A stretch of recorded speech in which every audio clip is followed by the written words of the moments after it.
Good evening, everyone. Welcome to a special call meeting of the Johnston County Planning Board. Purpose of this meeting is to hold a public hearing to receive public comment as it relates to the proposed Unified Development Ordinance draft. As is our custom, we'll begin with the Pledge of Allegiance, and I'll ask Mr. Crenshaw. I pledge allegiance to the flag of the United States of America and to the republic for which it stands, one nation, under God, indivisible, with liberty and justice for all. Thank you. I'll ask Mr. Newton to kick us off here with a few brief comments on the process for the development ordinance and purpose of tonight's meeting. Sir, thank you, Mr. Chairman. Good to see everyone. I hope everyone had a great holiday. So we'll just recap kind of where we're at in the process. This actually tonight is part of the adoption phase, and the phase spans a number of months. But we'll just recap where we've been, how we got started. So obviously, all of this started with the land use plan that was adopted through a public process back in 2023, late 2023. That land use plan, in order to realize the vision of that plan, it requires us to evaluate, analyze, and look at all of our ordinances, policies, and other plans to ensure consistency with the goals in order to achieve the goals in the land use plan. So that's where we're at today. That's how we got here. Roughly about 18 months ago, we kicked this project off with our consultant, which is Kimley Horn, and tonight with Kimley Horn we have, from Kimley Horn we have Anna Willis with us, representing Kimley Horn. So we started that project off with say 60 days or so in, we had a kind of a stakeholders meeting, a kickoff at the library.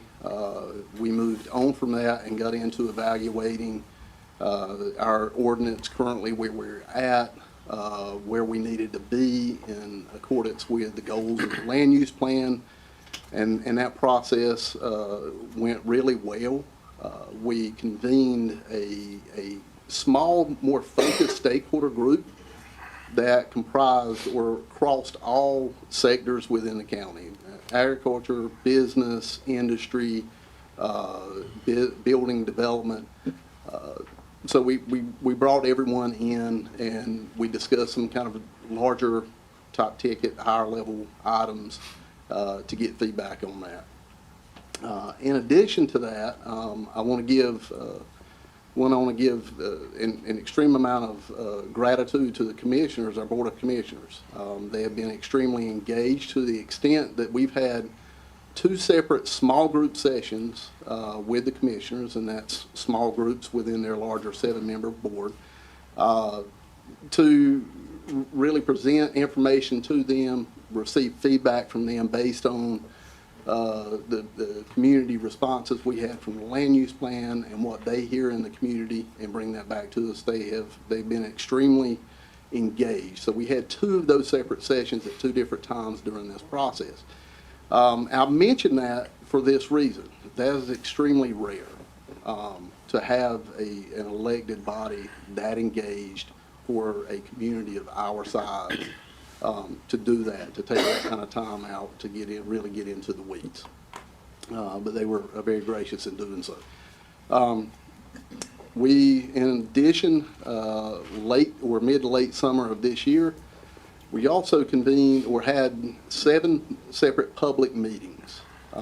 These were held in each of the 7 local commissioners' electoral districts. Just to give everybody the opportunity to come and hear some of the information we could share at that time and receive feedback. I'd like to say they were all greatly and well attended, but unfortunately they all were not. We had a few that were decently attended and one that was extremely well attended. So we did that public engagement and had that opportunity. Since that time, commissioners did convene one more time for a small group session. That was the second session after those 7 meetings occurred, public meetings occurred. Since that time, we have released a public draft. We have made some revisions. We've made the public aware of that in that draft and republished that draft accordingly and to ensure transparency. So that's where we're at today.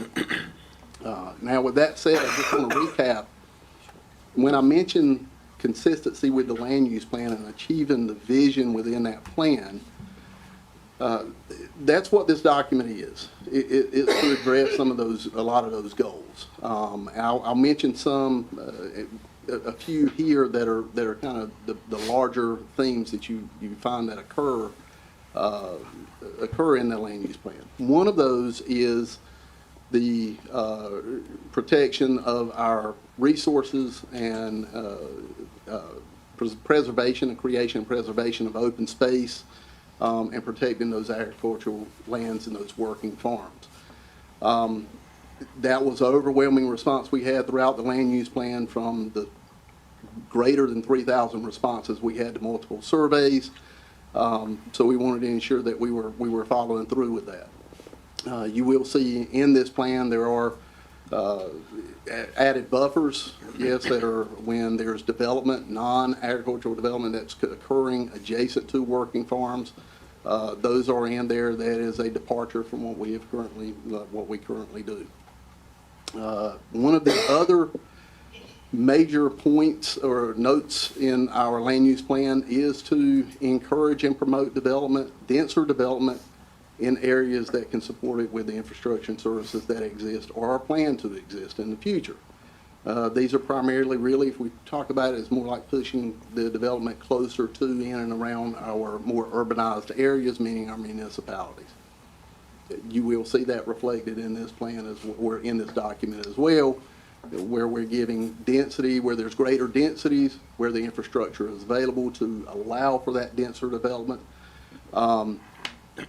There are even incentives to some extent with conservation development, where you provide a greater amount of open space than is normally required under a conventional subdivision. But there is conservation development that gives you that bonus density, so you can get more units per acre, just locating those on a smaller footprint. So those are really the two largest overarching themes that we saw in the land that we see currently in the land use plan, and those were the focus or what we garnered from the surveys and the responses we received from those surveys. Additionally, you will see a diversification of our zoning districts. They're currently residential, agriculture residential is the only residential district in the county. That's putting that every piece of property, every area of the county in the same bucket and saying we're going to treat you the same when they're not the same. So once again, goal of the land use plan was diversification of zoning districts. We do believe that was achieved. Now, with that being said, one component as we were going out for where we put out the RFQ for a consultant for this project, one of our goals was to create a new zoning map. However, due to legislation that was passed in Session Law 2024, maybe either 37 or 57, don't quote me on that, there was in a bill that was roughly entitled Hurricane Helene Relief. There was on the final page, there was a statute that was included in that legislation that prohibits local governments from initiating down zonings. So we had to back off that. We had to pivot. It also made us look at the track we were going, or the direction we were going in with some of the language, and adjust that as well due to nonconformities, because nonconformities, the way that language is written, under certain circumstances, could potentially create, in their terms, down zoning as well. So we had to be very careful there. So with that, we kind of we let that fall off and drop that from the project as we cannot initiate those down zoning. So just to reiterate, if and when the ordinance is adopted, it does not create a new zoning map. That will have to be an independent and different process. Now, That's assuming that law, which right now it's in place. It's an active law, so we're abiding by that, and I think all communities are. But if that's lifted, that is subject to change. If it is lifted, we don't know that it's going to be repealed. We have no idea. So, but the law is in place, and we're abiding by that. And I'll end on this. This has not been a project that we have taken lightly. We have listened. There have been opportunities. We've had the last now roughly 30. Well, really, we released the initial draft in mid-November, so we've had roughly 7-8 weeks to receive public comment. We'll still receive public comment, and the public will be able to provide that comment even after this meeting. They'll still have opportunities to provide that in writing to us via email to our office, or they can schedule a time and come and speak with our staff about it as well, however they feel best served. So with that being said, I'm glad to entertain any questions from the board. So just from a clarity standpoint, the adoption of the UDO, at which point that occurs, or does not occur, but assuming it occurs, does not change the current zoning of any parcel in Johnston County. That is absolutely correct. Now, it provides a broader set of options for rezonings, particularly relative to residential. Yes, correctly. One other thing, I failed to mention this, is also this, let's keep in mind, this is a living document. It is subject to amendment at any time as trends change, as unintended consequences are discovered. It is a living document. So at whatever time it may be, it might possibly be adopted, does not mean it is fixed in stone and it's not subject to change. It is subject to change. Just like anything else, as conditions change, we have to adapt. This document will have to adapt to that as well. Additional opportunities for public to provide comment. I know there's the commissioners have scheduled a public hearing on the 20th. Is that correct? That's correct. Okay. Yes, sir. So there is, for folks here, folks watching online, not only does the planning board consider this and hold a public meeting, commissioners do as well. So there are going to be additional opportunities. And we serve in an advisory capacity to the Board of County Commissioners. So if we do take any action on this, either tonight or in the future, it is purely an advisory to the Board of County Commissioners. Correct. Other questions? Yeah, you mentioned that this document's living and that it's subject to change. Can you give us a quick overview of what the change process looks like after it's been adopted? So the change process, that can happen a number of ways, right? So we can initiate that. Anyone can initiate it. This board, as a body, an individual, a taxpayer, non-taxpayer, the Board of Commissioners, or even staff can recommend amendments to the document, right? So anyone can initiate that. If it is non-internal, there's going to be an application. They'll have to complete the application, pay a review fee or really administrative fee. We've got to advertise, we've got to do due diligence and take care of those matters, so that fee will cover that. It will then be recommended to be evaluated at a staff level, really a TRC, to see how that affects. And it may be a change that's in one chapter or one section of the document, but may have implications on something else. So we need to evaluate that, and that's what staff will be there for, is to evaluate that with our partners, internal and external, and ensure that we don't have any conflicts there. Once that's done, it will be recommended to the planning board and placed on a regular agenda where you, once again, will have this same type of meeting and the same type of hearing.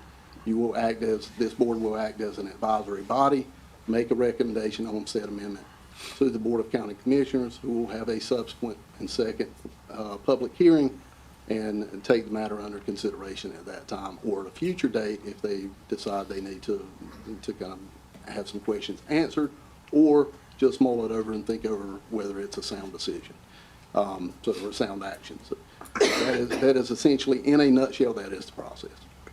Thank you. Other question? Thank you, sir. Thank you. So that will open the public hearing and be happy to hear comments from anybody that would like to provide. And I will ask that you give your name and your address just for the record, please. Good evening. I'm Donnie Adams, professional engineer with the Becker Morgan Group, 314 East Main Street in Clayton, North Carolina. Number one, appreciate the opportunity to come out tonight to share some thoughts and to hear thoughts from everyone else as well. First off, I stand in front of the planning board often, presenting subdivisions, talking through projects, but I don't ever really tell who I am. So I'm going to take a minute just to say a few things about me. So I am a Johnston County resident, a native. I was born in Smithfield, spent the majority of my life in the county. I'm as I said before, professional engineer, been in my experiences planning, land planning, and engineering, and its bulk of it's been in Johnston County. And continuing on that, I also want to go back and say that in growing up in the county, I was driving tractors up and down the roads that you wouldn't think about driving down today. So I've seen it from a good ways back, not to age myself or date myself at all. But in looking back, I am extremely thankful for the opportunities that have been put in front of us, the growth that we've seen in the county over the last 3 or 4 decades. And I'm excited about where we go to in the future. And it's with that thought process that I'm standing before you tonight. I understand where we are today. I am very appreciative and want to acknowledge all the time that's been put in by Johnston County Planning, Braston's team, by the consultant, the commissioners, all the stakeholders to get us to this point. I know that's a tremendous amount of work that's involved on that. But I also want to acknowledge that there's still a tremendous amount of work, in my opinion, left in front of us. And that's going to be where my plea comes tonight. I've spent a significant amount of time myself digging into the draft UDO, both the draft UDO and the comprehensive growth plan, which is birthed out of. And it is a lot to do. I've provided I've marked it up with my thoughts, a lot of questions, not from a standpoint of trying to tear it down, because I think that, I go back to my sports analogy, I think that I'm very team-oriented, and I think that we're all a big freaking team here. We may have different opinions, we may see things totally different, we all got different experiences, but I think the goal in all of this is that we end up making the county, Johnston County, continuing to make Johnston County a great place to live, work, and play. And so part of that takes continued work. I did take the time to not just mark up my comments. They were very ugly, not ugly as in strong language, but ugly as in I just marked it up. But I did clean it up a bit and put together a document that I shared with the planning board, with Johnston County Planning, and also the commissioners, and I hope, and that was just recent, it just hit your emails probably last night, but I hope that if you haven't had the opportunity to review it, that you'll take a look at that. I'm not going to try to hit on every single point that I went through on that. But back to my plea and where I'm coming from, again, about all the work to get us to the point on the draft and the work that it took to review this. My request is that due time is given to fully vet this. And I think that takes several processes, and I understood the timeline that was shared, and we've got more public comment opportunities. But to me, as I read through it, again, not trying to tear down, but read and to understand, it was a challenge to, although I've had my head buried in UDOs the majority of my professional career, but it was a challenge to really sink in and understand how everything works together. And so those were my questions came from. So my request is that we give time for that. That's our first step.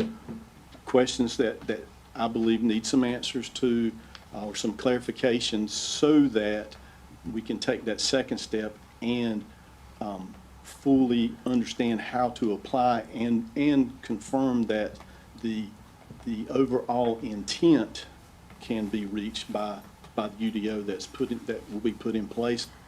And to do the best we can at making sure there are not unintended consequences, negative consequences by the rules that we believe that we're putting them in place for a specific purpose, but actually they can create some things that create additional challenges or maybe just a backfire. So, and I think the process isn't going to be perfect, but I do think it's lengthy. So my specific request is that we have time here before it officially goes to the commissioners to make a decision on this, and I don't know what timeline that looks like.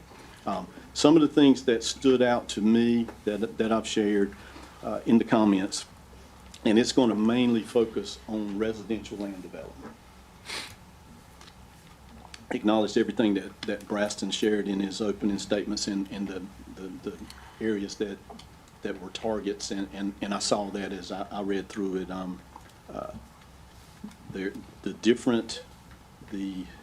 different zoning districts for residential development provided opportunities, but also provided some challenges, I think. And some of the things that came out of that to me that I was concerned about. We're shifting the way that we look at density calculations, and I had some questions, a little bit confused on some of it. Had some questions and some clarification requests. And density is a funny thing.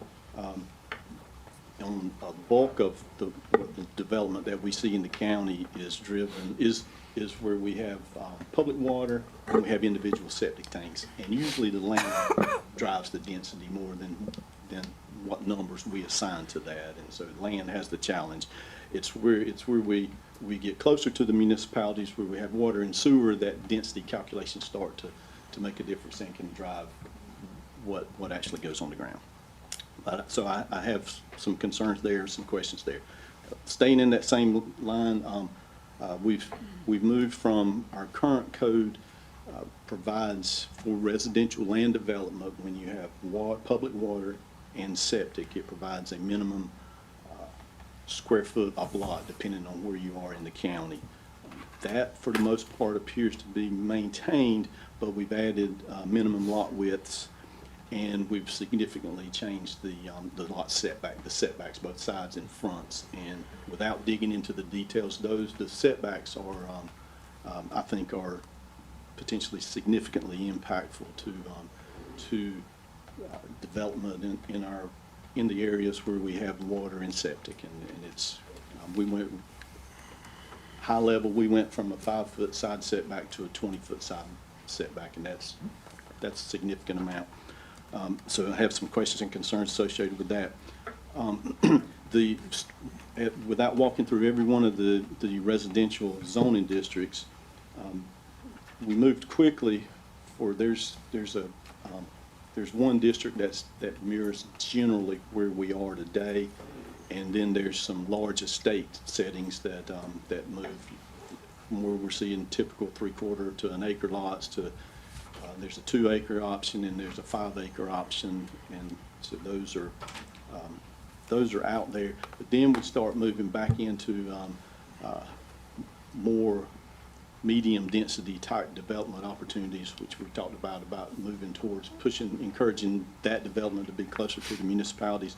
Some clarifications that I had on that. It was not clear to me whether when we move into those districts, if what utilities are required. Is it can I still do septic, or for us to move into that zoning district, does it require water and sewer? And that's an important, I think, as far as how we wrap our brains around how to apply it and use it. Open space, which Braston mentioned, and it was very clear. There's a large section on open space, and you could clearly a lot of thought and effort went into putting the open space standards in place, and I think there's a lot of significant positives associated with that. with what's been done, but I also have some questions and concerns about how that goes in place in some areas that we, and I'm looking at this from the planner or the engineer trying to map out and reach the intent of the rules, but the areas that we get to count towards open space. And one of the things that stood out to me was the parking or accessibility. It's important to have accessibility, parking for everyone, but then there's an exclusion that's not allowed to count towards the open space that you're putting there. I think it's an integral part of it. So those things I think are fine-tuning things that I have some questions about again and put them in writing. Next thing that stood out to me was the subdivision process, and in the draft UDO, there's a flow chart that was created with the intent to make it clear on where things are going. And my first look at it, and it might just be me, but my first look at it, I got a little bit confused on what that is, and how I perceived it is our current process. We submit subdivision application to planning, goes through TRC review, and then it comes to the planning board. Planning board sees all the major subdivisions and makes a decision. It appears that I'm cloudy on it. I should just say that in one instance, it seems like there may be a possibility that the planning board is bypassed, another that it doesn't, and I think there's some language that indicates major subdivisions going to the county commissioners. Again, that's a little bit cloudy to me. It's first off, it offers 50 lots or greater. Okay, that makes sense. But then it says utility. So when you add the utility part in there, that means water, which is the 99% of the subdivisions that we see. So that means if that doesn't change, then everything's going through the commissioners. So there's just some clarifications that I had requested to better understand that process at the end. Land use buffers. Land use buffers are definitely an important part of a UDO, and there are significant buffers that are currently proposed to be in place, and the one that I'll use as my reference, because I think there are potential. Again, I say potential because still vetting and understanding and applying, but potential serious impacts to residential development that is adjacent to agriculture, which is a good portion of what what we always see and going forward. And there's minimum size buffer that's required. It's generally 75 feet, but then there's a land use buffer that's associated with that, and there's several categories, and it is a little bit confusing, and I have some questions to address that. One of the concerns about it is it treats all residential and all agriculture the same way, and I struggle seeing the big conflict, general conflict between agriculture and residential. Not saying there's not a conflict, but just as a blanket, always there. I know that there are higher density developments create issues. Specific types of ag create issues where buffers are appropriate. So a sliding scale on that may be more appropriate, not one size fits all. And again, my comments were associated with that. Also concerned about the land use buffers, because obviously we can't script that going forward which land, maybe we can, and I think talking to myself in my brain, we can't script what land gets developed or what land doesn't get developed, but I do know that part of it was mentioned in the comprehensive growth plan that maybe there should be a consideration to purchase development rights so that preserving ag land. Maybe that's valid or not, but right now, in the majority, it's not there. And so today, under the new draft UDO, property owner number one comes in, decides it's an ag, he's a farmer, but the next generation has decided that they're going to move from growing crops to growing homes and growing people, and so they get a 75-foot or greater buffer. And farmer B is still doing their ag, but next generation they decide, you know what, that's where we need to go as well, and they do they move from growing crops to growing houses and growing people. And then you got this 75 or 100-foot buffer that was created initially that's now stuck in between two identical uses and compatible uses, which creates a conflict with how the code is. So some things to think about and think through on that. And again, I'm not bashing all buffers, just some things to think about as we fine tune moving forward. Tree preservation, this code installs a tree preservation, which I think is very valuable. Without digging into the specifics of that, I had a few questions for clarifications, a better understanding of how that applies, how that is to be applied. My final area, there's a whole lot more, but my final one that I'll speak to is we're bringing in the new to UDO, we're bringing back the stub street and connectivity requirements. So first I'll start with connectivity. So we have a connectivity index. That's nothing that's out of the norm. Town of Clayton has them, Town of Smithfield has them.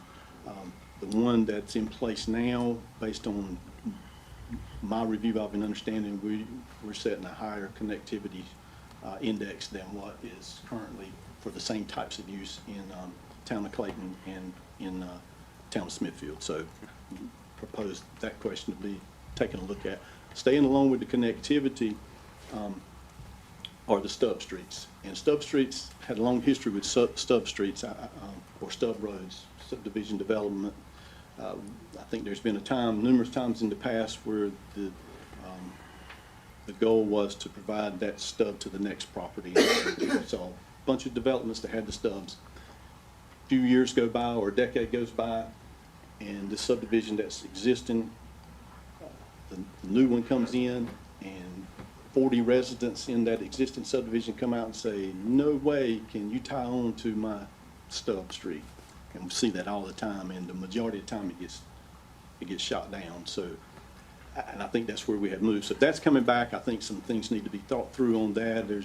There are a lot of things in place, a lot of specifics in place on where those stubs go, and I have some questions and concerns associated with that.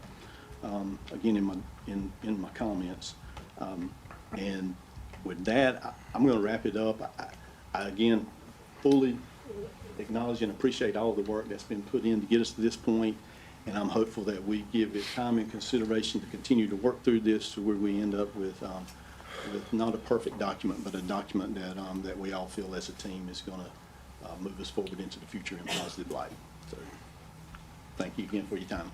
Don, a question for you real quick. I mean, I think you deserve a lot of credit for, you know, a deep understanding of our current development ordinances. I mean, there's probably very few months go by when you or someone for your firm is not here with subdivision. And so I put a lot of credit in your analysis of this UDO and getting into the weeds and understand how this new UDO is realistically going to impact development.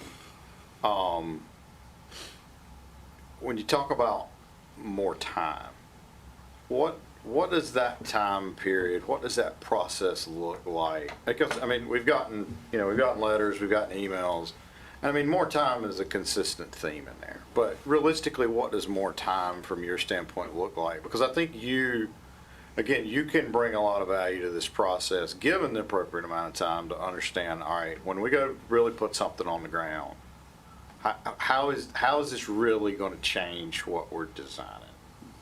So I want to try to give you and others time, but yeah, what's reasonable in your opinion? Okay, so me thinking through that, I don't know that I could stab at, hey, here's the number of days, the number of months, or whatever. But I think it's a process. I think that we've been on a process. I think there was an 18, as Braston said, there was 18-month process, do the visioning and all the stakeholder meetings to get us to the point of the draft. And now we're in that review mode. And to be honest, I said I spent a lot of time. I did spend a lot of time in it. And it hit at a tough time with it being Thanksgiving and Christmas that we were working through. And so there were challenges there. But I've done it, and I hope others have as well, and have made those comments. So I think the next step of time would be to give Braston's team I don't mean to say single you out, say Braxton every time, but Johnston County Planning Team and the consultant time to read those hopefully read those comments and respond to the questions or the suggestions or whatever, in a way where, you know, this is crazy, I don't know what you're thinking, or a legitimate response to it, whether that makes changes or it's just a response that then I can digest or we can digest as a group. I know how long it took me to spend on this. I know how much I wrote, so I can't imagine that that's something that the team jumps on and knocks out in the next 3 or 4 days. I think there's plus others. So I would speculate that there's legitimately a 30-day window of time just to be able to digest that and be able to acknowledge and share a response for it. And then it doesn't stop there, because then I feel like to do my part of the team, I need a chance now to review it, because now hopefully we've moved closer to the end goal. Now, that second one, the first time I was just trying to understand the darn thing and throw out some things that maybe are issues, but once you got some clarity, then I think I'm able to dig in a little better on whether on impacts, potential impacts, or resolve that, hey, there's no impacts. So I think it's a 2 or 3 step process that I guess if I'm throwing time out, then it's a multi-month process, I believe. Okay. I appreciate that feedback, because like I said, again, I think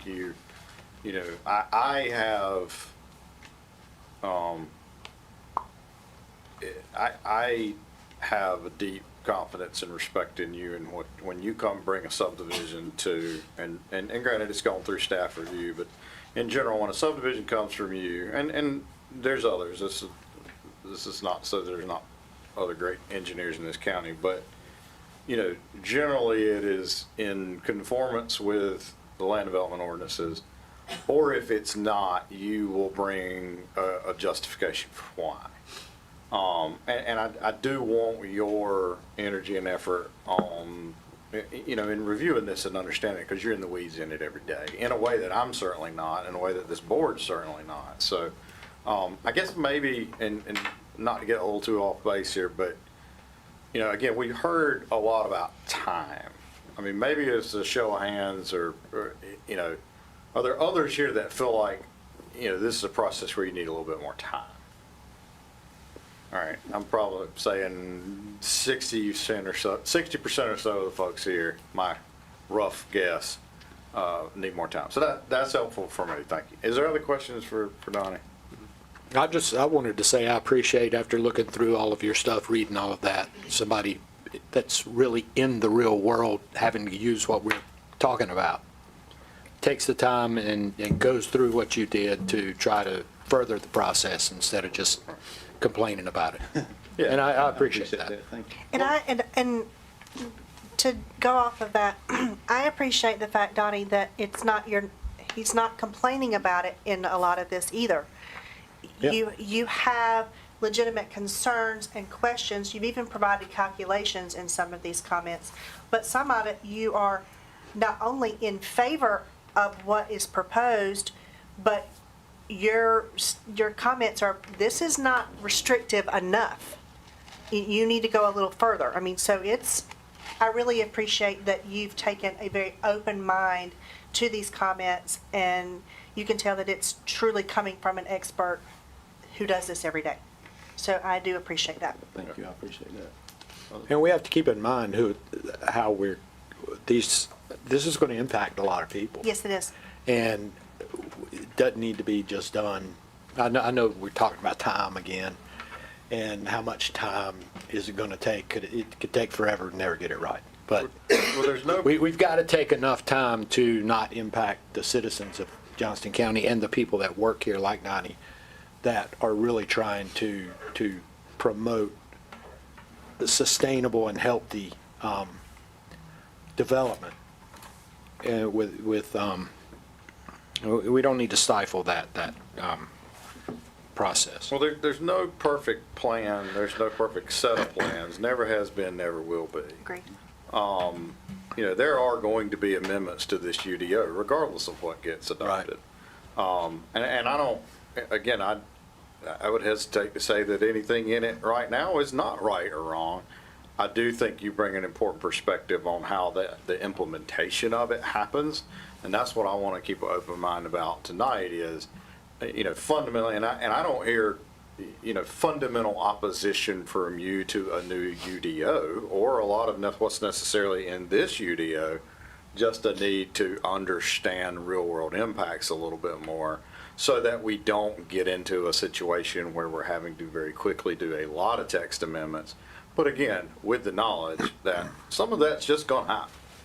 We'll deal with that as it comes. But again, thank you for your energy and efforts that you put into reviewing this. Appreciate that. It means a lot. Thank you. Who's next? Yes, I'll go. Yes, sir. Brad, can you bring up that slide?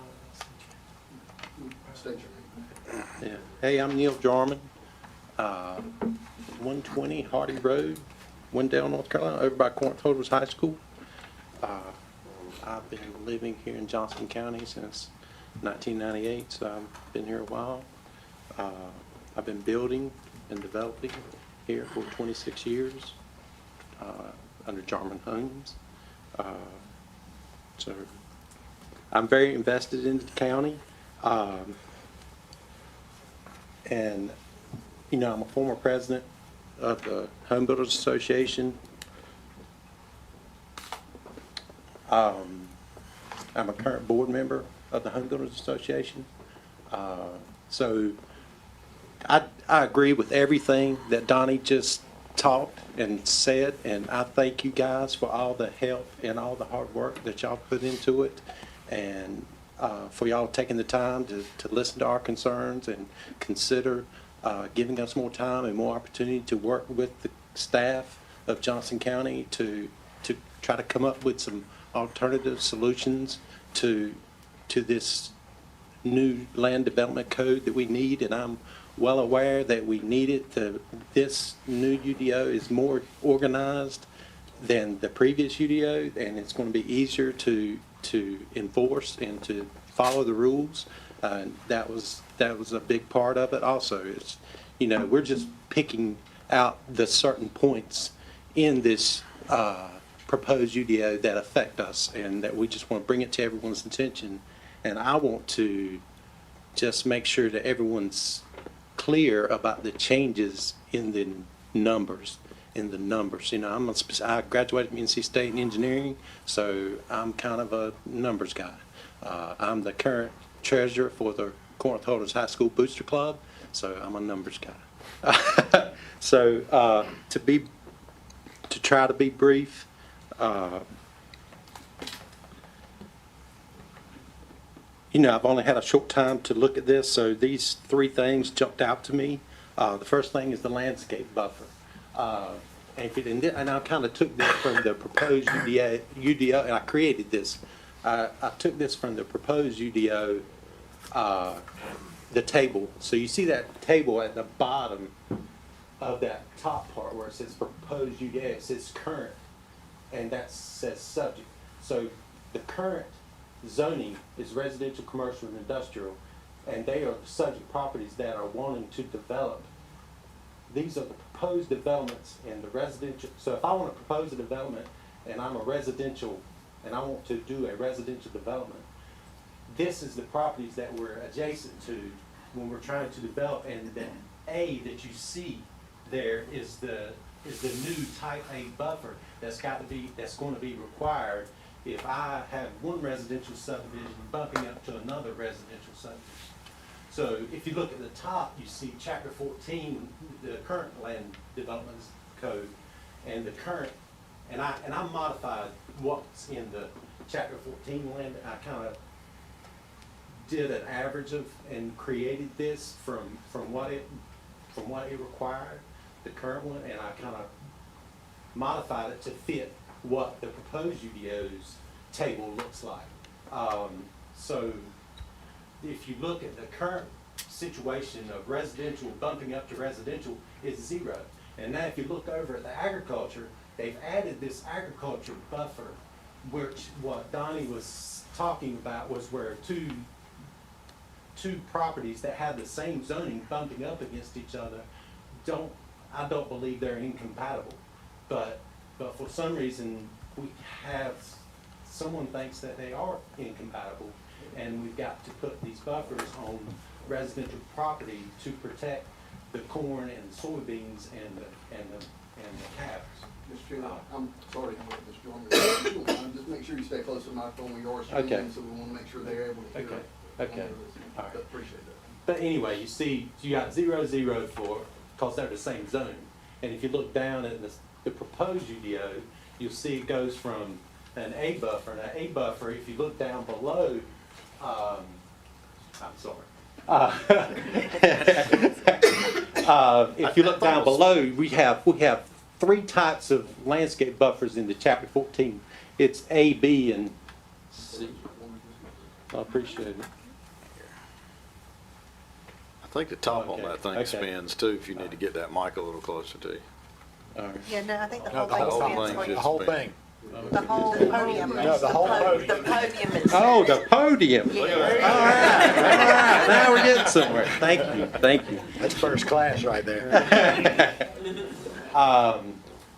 But you see in the current code, we have three landscape buffers, A, B, and C. And the type A is 15 feet. It requires 1 large tree, 2 small trees, 6 shrubs. Type B gets bigger. Type C gets bigger, 20 feet, 30 feet. The proposed UDA has 4 landscape buffers now. So it's created this new type D that makes things bigger. But type A is 10 feet, and it's, it's increased 1 tree. It was 1 large tree above, now it's 2 large trees. It was 2 small trees, and it's the same. It was 6 shrubs, and now it's 5 shrubs at type A. So now in the residential, what's proposed, we've got to have one of those type A buffers right here between 2 residential developments, or between 2 residential developments. And a residential against a proposed residential development against a commercial zone property requires a B, which would be this, which would be 20 feet, 3 large, 2 small, 2 evergreen small, and 10 shrubs, and so on and so forth. And residential next to the industrial requires a D. But they've created this new one where these residential and agriculture are the same zone, but now they want to create these landscape buffers between a development and a farmland. And it's very difficult to realize what size buffer we're talking about in the UDO, because it says 75 foot in one place, and then it says a type C, you could do it with a type C buffer, but this has to have an 8-foot tall berm. And then the other one, you have to do the larger of the options that they give you for the buffers has to be done by the greater one. Whatever the biggest buffer is, that's the one you got to put in. And so the type D requires a 50-foot set buffers. And you got 4 large trees, 4 evergreen large trees, 2 small deciduous trees, 2 evergreen small trees, and 20 shrubs. And oh yeah, you got to have a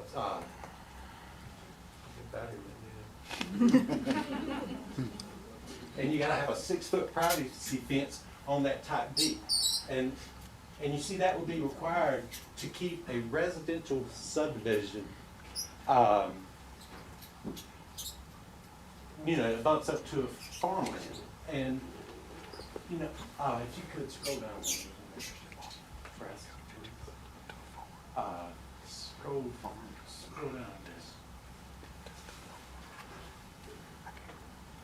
Scroll down again. Where's it at?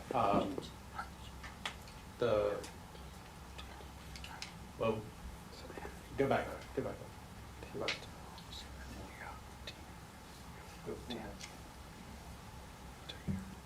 It says any proposed development.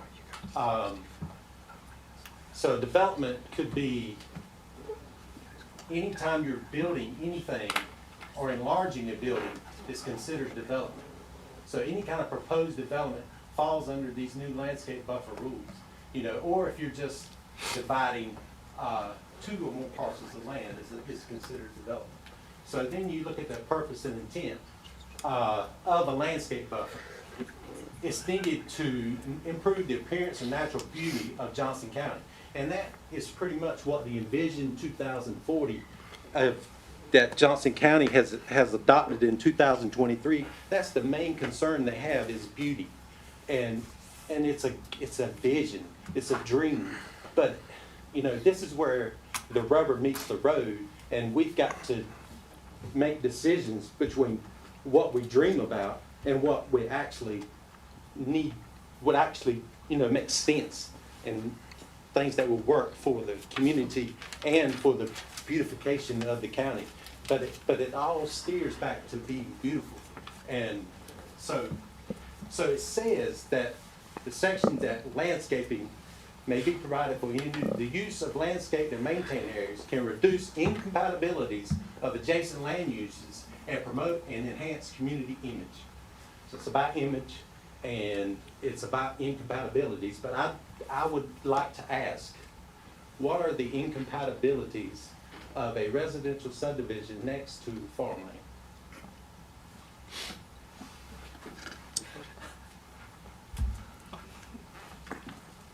Just curious. I don't know who we're disturbing and who those kids are disturbing playing soccer in their backyard. But if you require this 75-foot buffer and you got to put all these trees and shrubs and stuff in people's backyard that they can't use, they can't play soccer, they can't throw football.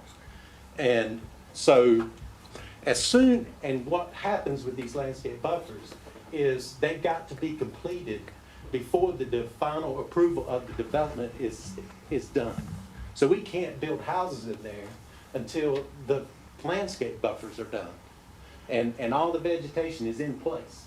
But as soon as we sell a home and those people move in and they've got a flat backyard and 75 foot is filled up with vegetation, and these newly planted bushes that I just put in, they're going to take them out and they're going to throw them away.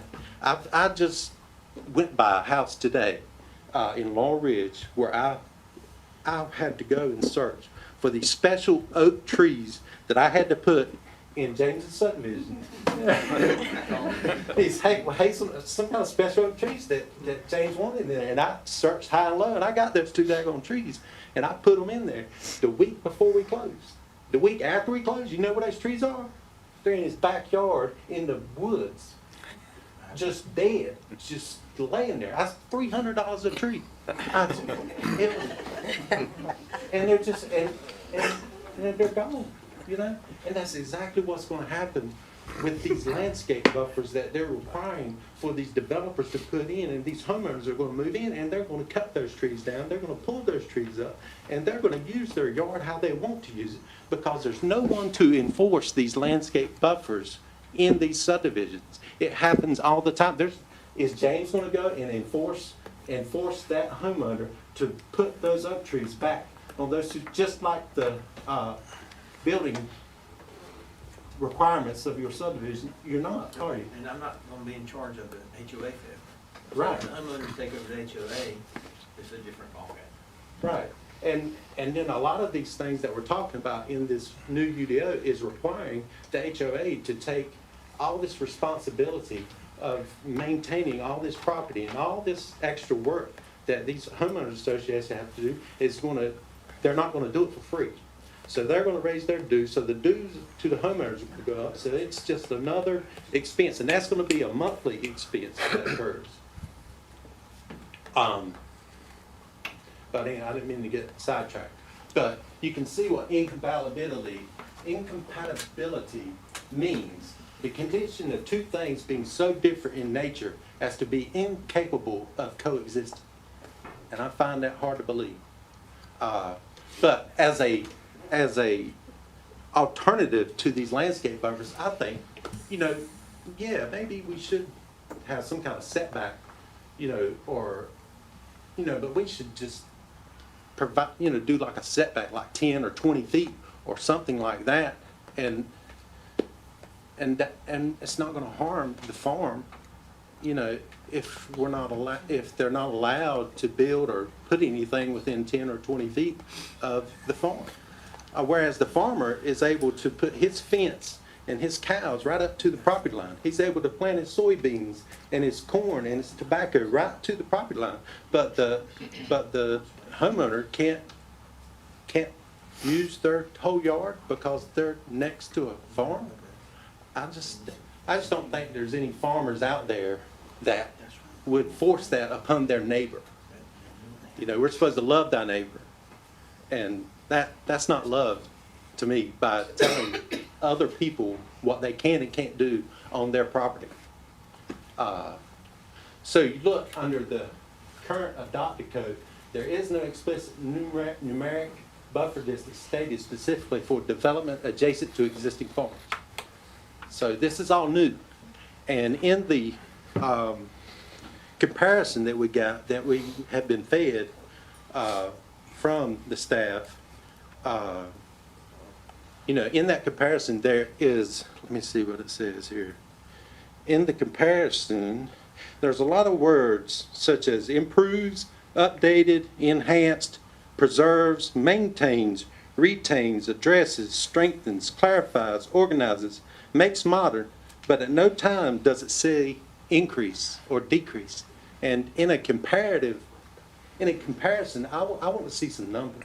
I want to see what the differences are. And so I would like to ask the staff, you know, while we've got, hopefully we can get some more time and we can actually see the numbers. I just need the numbers so I know what we're talking about working with, and I want everybody, and I want to make sure it's totally transparent and everybody knows the numbers. And we're just, if that's the agreement we come to, then that's what we got to roll with, whatever those numbers are. Let's see the numbers.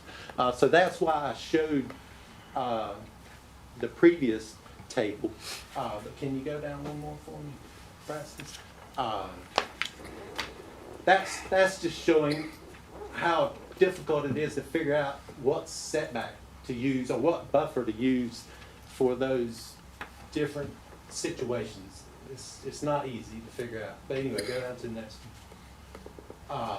Open space.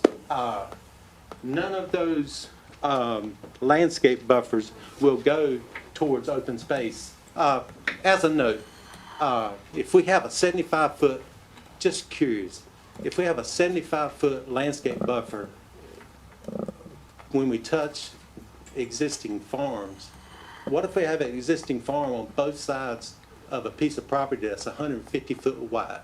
What can be done on that piece of property? Preston.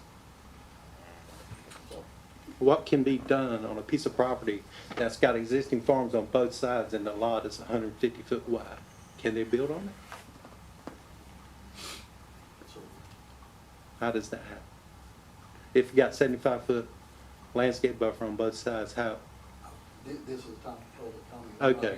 Okay. Yeah, Okay. Well, this is the kind of discussion I would love to have. Sure. You know, so rolling on, open space standards, I'm going to roll through this quick and try to be as brief as possible. So you look, this is all new. These open space standards are new. So this is another change that wasn't mentioned in the comparative analysis that we were fed.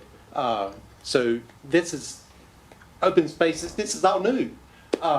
So you've got the small open space size, you've got the medium open space size, and you've got the large open space size.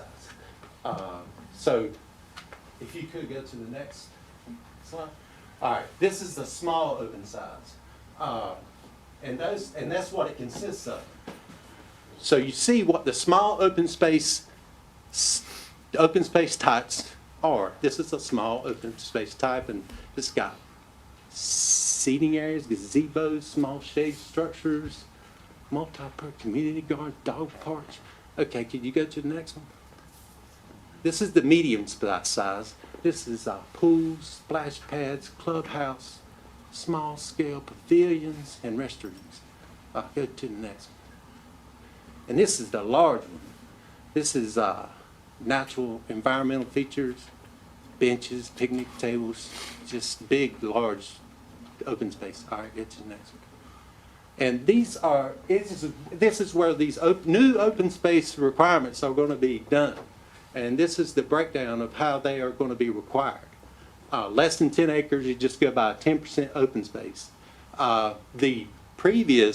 The Chapter 14 Land Development Code, I believe has am I right, Preston? It's 15%.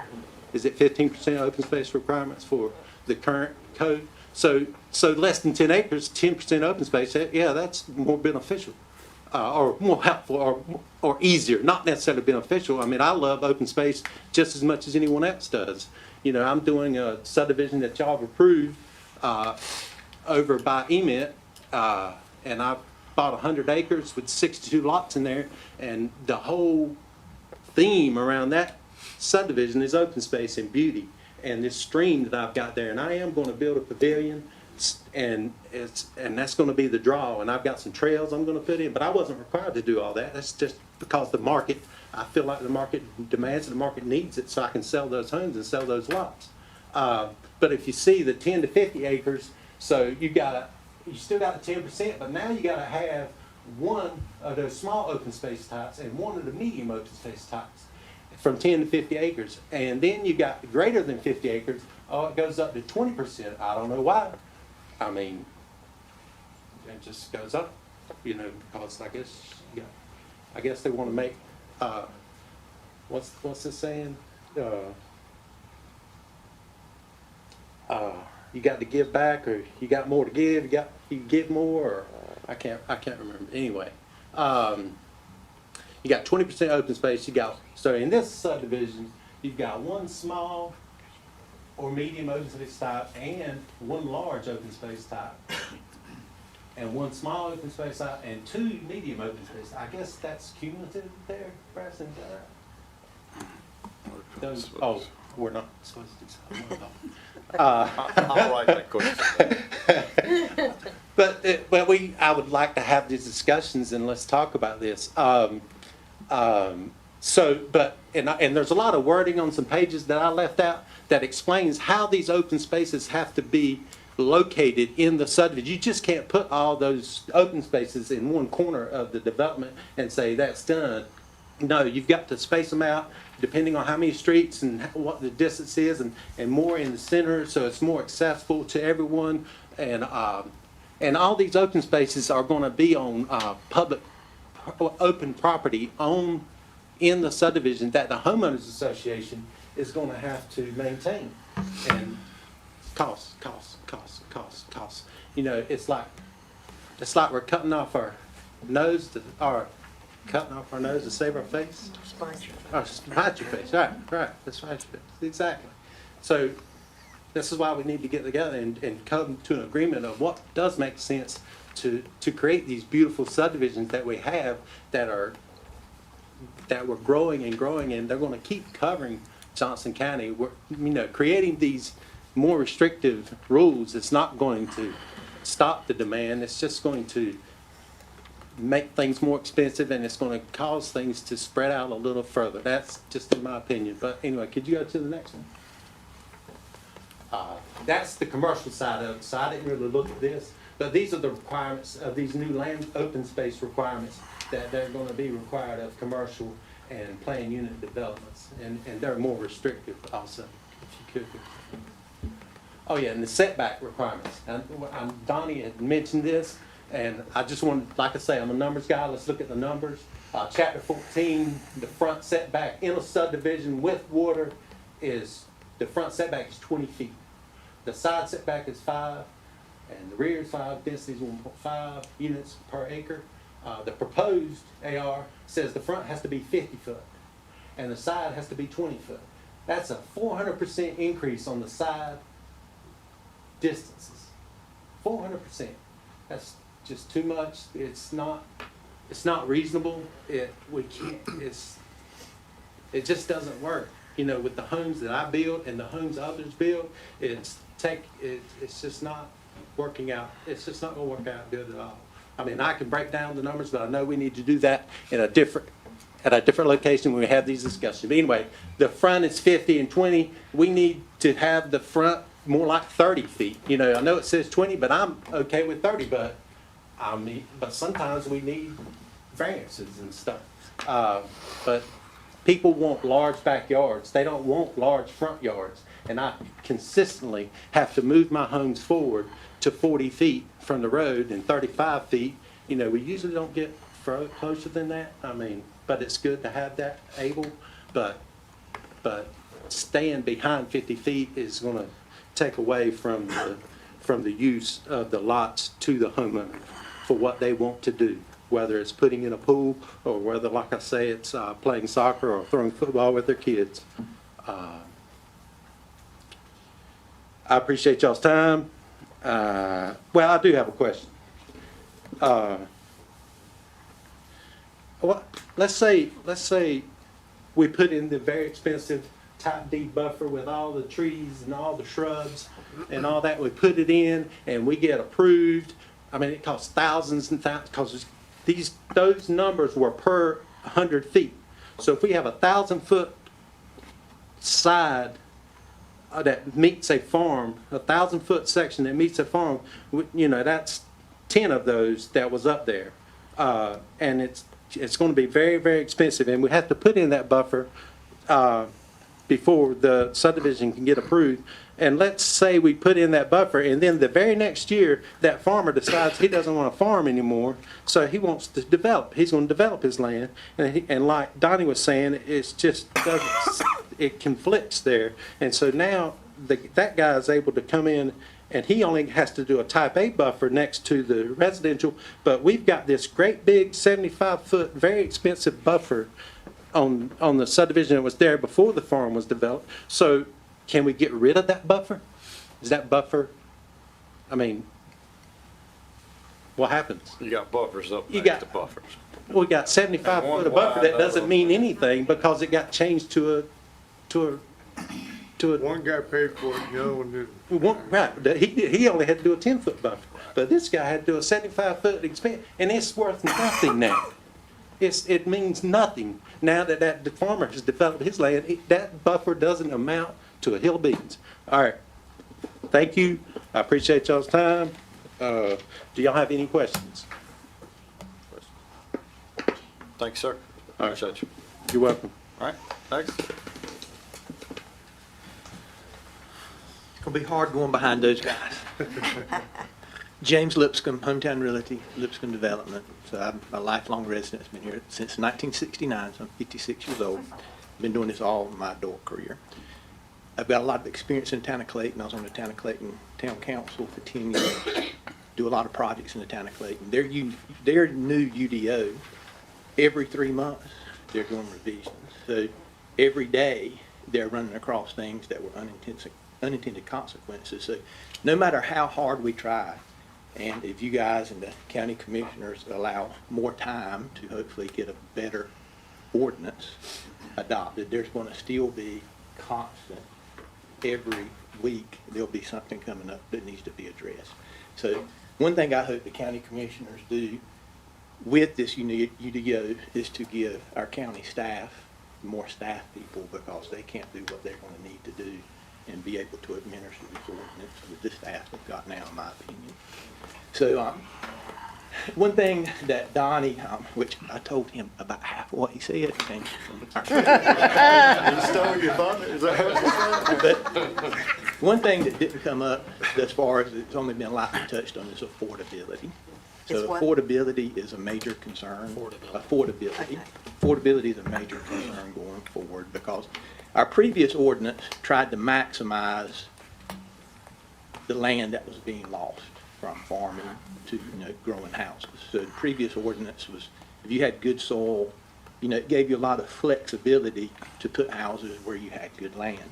This ordinance is doing the exact opposite. It's, putting restrictions on you to where you aren't going to be able to maximize the property. I have one subdivision I'm almost complete with over in the Wendell area. It's called Maggie Way, and we're going to end up with about 1 unit per acre, but I've got some lots that are 0.6 of an acre.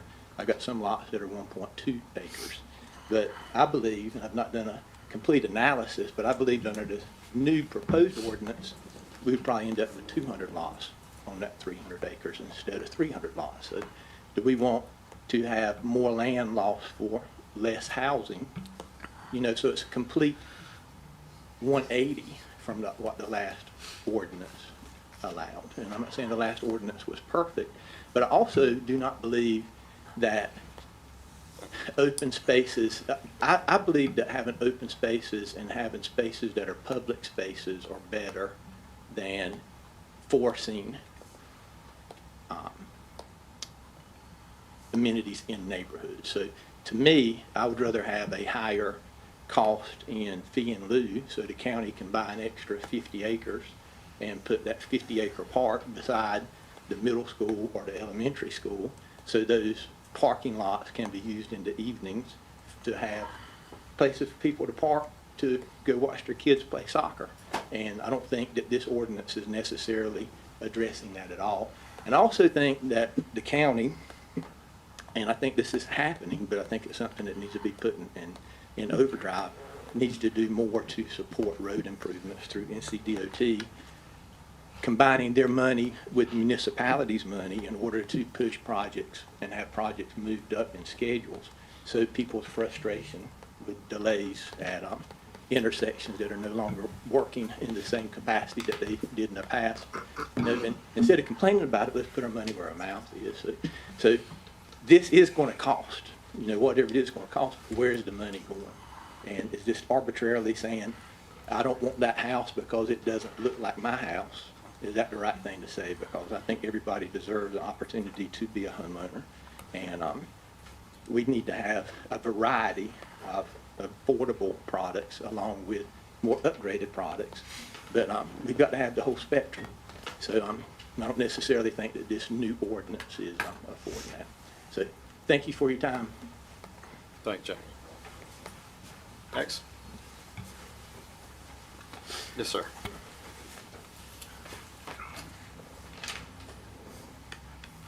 Afternoon, board members.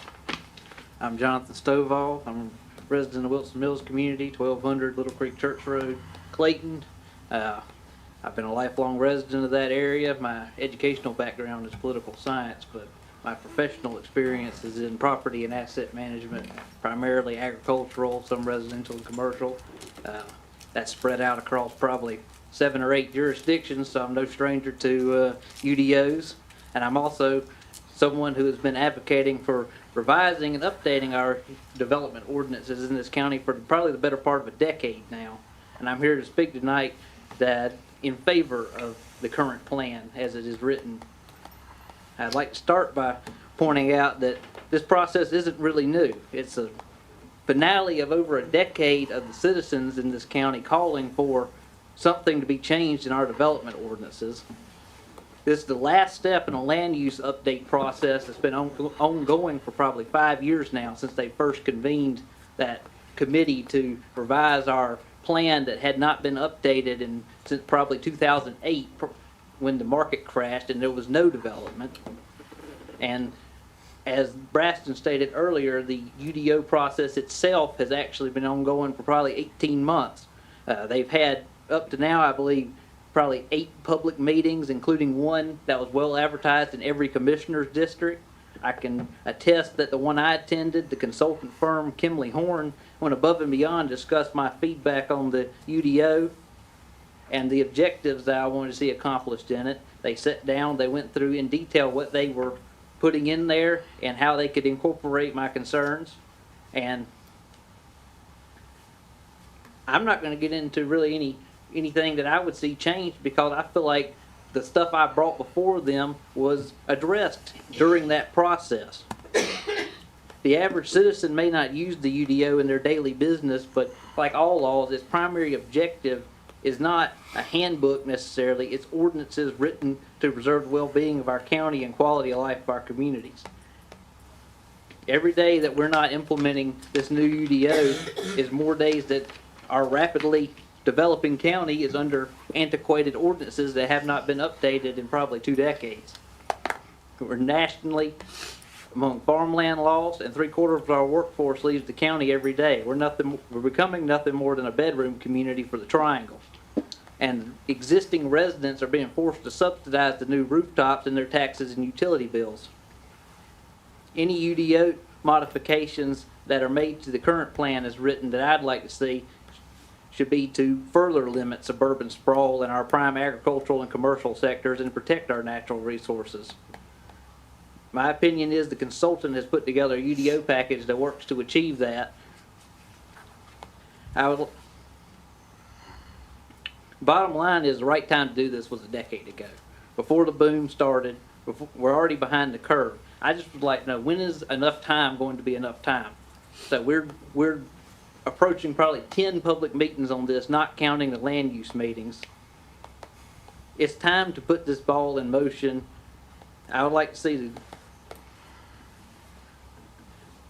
one thing I'll speak on in terms of the setbacks and that sort of thing.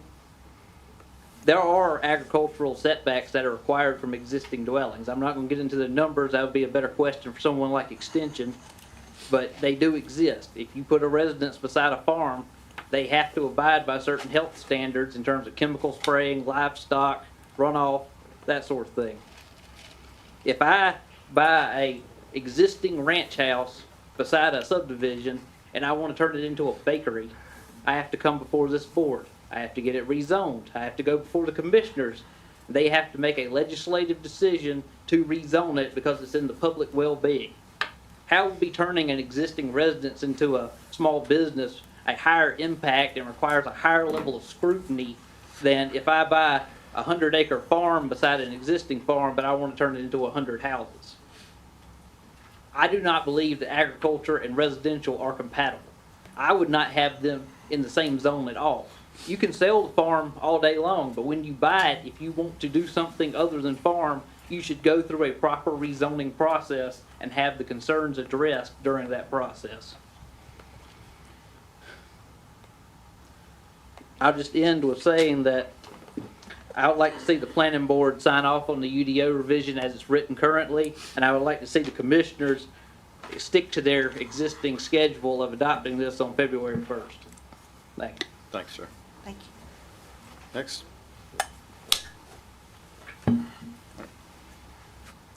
Yes, ma'am.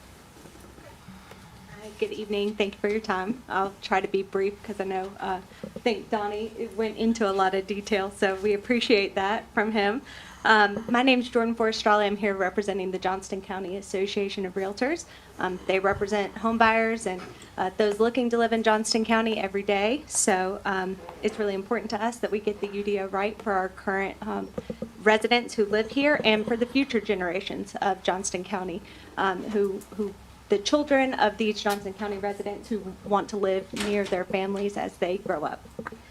We understand the goal of protecting the quality of life for Johnston County residents and their children, and our concern is that parts of this UDO are going to maybe unintentionally hurt private property rights and homeowners in ways that we didn't plan for and we're not thinking about right now. So our first concern is that there are some internal inconsistencies in the document. I think Donnie sent those over, so I'm not going to belabor those. One of them, just to point them out, is that the agricultural or AG district is described in its intent statement as allowing residential uses, but on the permitted use table, there's none listed there. So there are just some inconsistencies that I think it would be easier to clear up before this is adopted. Second, the UDO should avoid outcomes that downzone property without a rezoning. Several sections reduce usable land, even if zoning classifications remain unchanged. In particular, shifting from gross acreage to usable or net acreage for density calculations, when coupled with required buffers, tree preservation, open space, and similar provisions, can significantly reduce development potential on certain properties. From a realtor perspective, this could create a disconnect between zoning on paper and what can realistically be done with a piece of land. These changes may also be considered by some to be downzoning. So we ask whether the board has requested or received a review from the county attorney on whether this change would reduce property owners' rights on existing properties or raise downzoning concerns under North Carolina law. The third issue we have is we have some questions around these paper districts. The draft creates several new zoning districts, as we've discussed, that are not mapped and are described as applying only if a property owner seeks rezoning. We have concerns about the intent and long-term use of these districts, and what assurances do we have that these districts wouldn't be used in the future to limit property owner rights. Our goal is to ensure clarity, transparency, and predictability for the people who already live and invest in Johnston County, and we just ask that the planning board recommend revisions or clarifications that address these and other questions that have been brought forth. Thank you. Thank you. Next.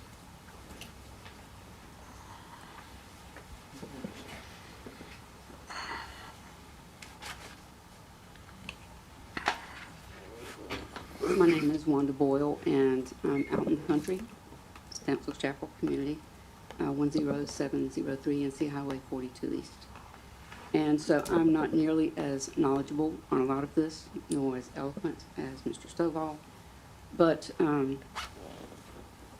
from a person who has grown up in this county, I have walked the land, I have farmed the land.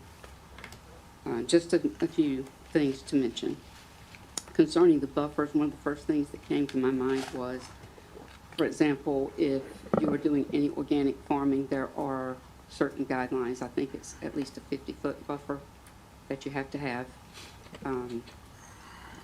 50 or to 70 feet. So anyway, the trees, shrubs, things like that, they'll help to diffuse any chemicals that are being sprayed. Organic farmers commonly use manure to spray. A lot of people find that offensive. When it's the first day, I do as well. But I understand it and I appreciate what they're doing. So I can see that having vegetation in between would help to filter some chemicals or things like that, just from a practical perspective. I agree, we need to be protecting our land. And I think one of the reasons that people like to move out to the country is that they are looking for open spaces. We're losing those entirely. We need to do what we can to protect them.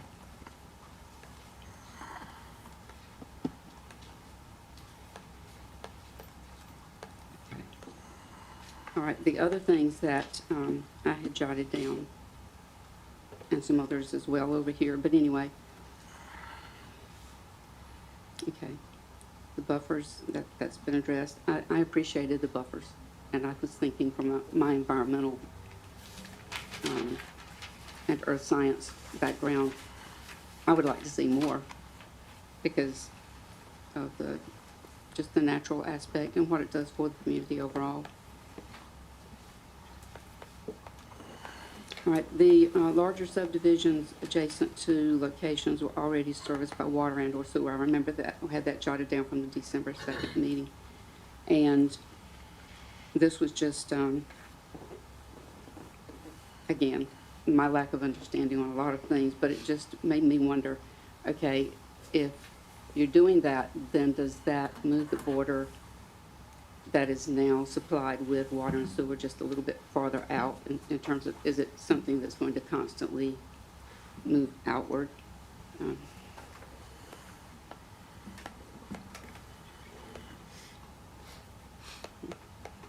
just going back, some of my questions have been addressed, and so I don't want to be redundant here.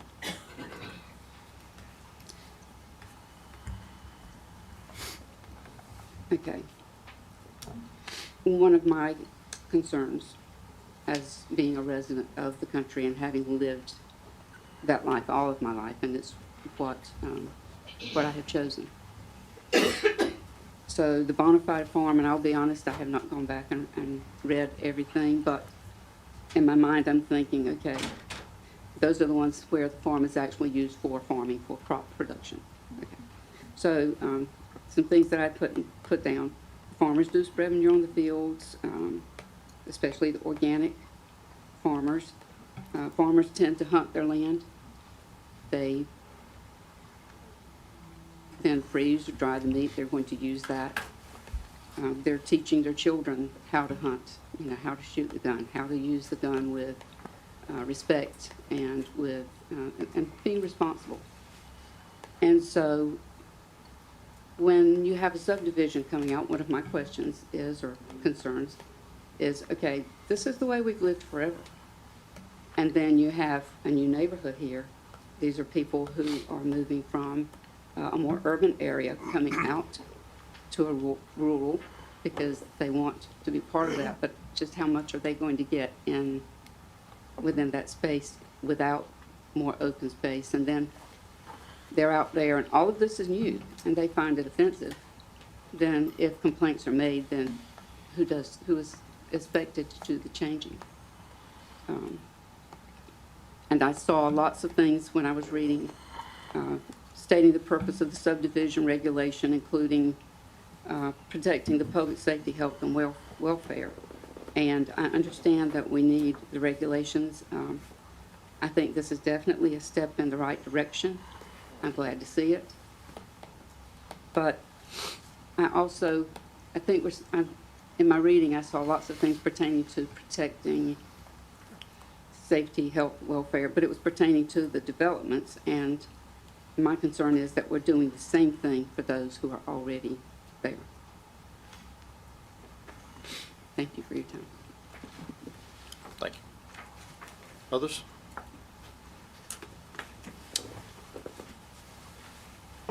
Yes, sir.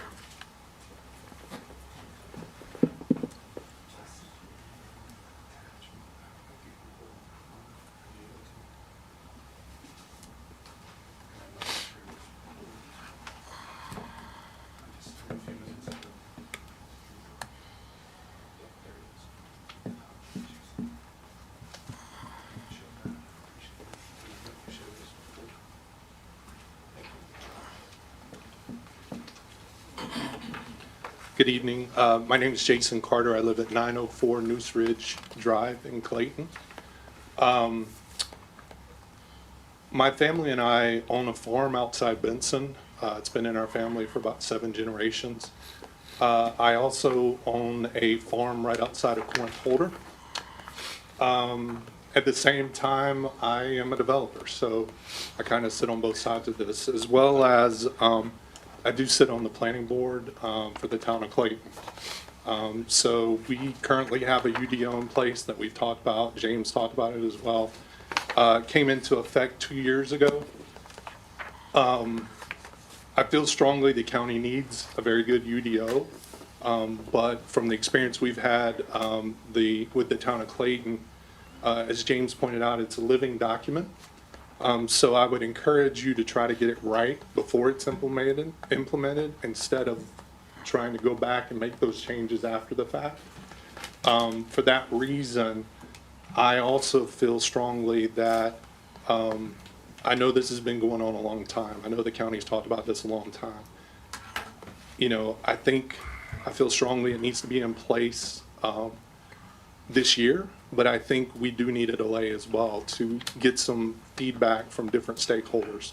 One of the things we haven't discussed are the towns and their ETJs and the effect this UDO and the way the zoning is going to come into place affects the towns. And you could have a property that is just outside the ETJ that's in the county that has a density that is completely opposite from the one sitting right beside it in the ETJ. So I think that's something that needs to be considered as well. I'm kind of bouncing all over the place, but I put in front of you some facts, and I don't know that as a county we really look at this. This data is through October of 2025. I didn't get it for November and December. But in the last 5 years, residential development has consumed almost 8,000 acres in this county. That's 12.26 square miles of the county have been consumed for 5,500 homes. That's an average lot size of 1.43 acres. It doesn't need to be that way. The average person moving to this county doesn't need 1.43 acres. And as we put this UDO in place, what's happening is we have to make sure we're not increasing that. So I had a civil engineer look at the stormwater that just came out. I'm going to tell you what he told me. I don't have the facts. I've asked that this be reviewed by the county and looked at.